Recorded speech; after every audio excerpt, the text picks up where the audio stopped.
So this is your packaging for FlowSurf. You'll either get the retail one, which is this one, or the eBay version, which is just a cardboard box. So depending on where you purchased it. When you open the packaging, you'll notice that there's some curved pieces and a base plate. The curved piece is like this. And that's for your rail mounts.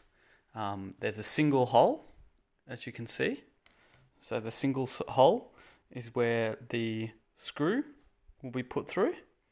And when you want to release the surfboard, it's important that you understand you don't tighten it tight enough to lock it in place, but so you can pivot it 90 degrees like that, and that will release your surfboard out.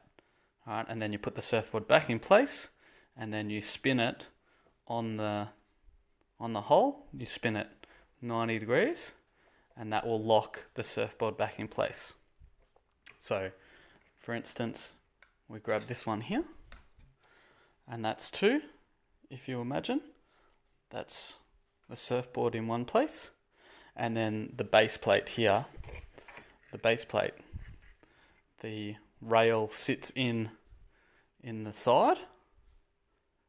On the bottom, like that, you can see it, and the board sits like that, and then you've got one screw there in the middle that you put your screw through into the wall.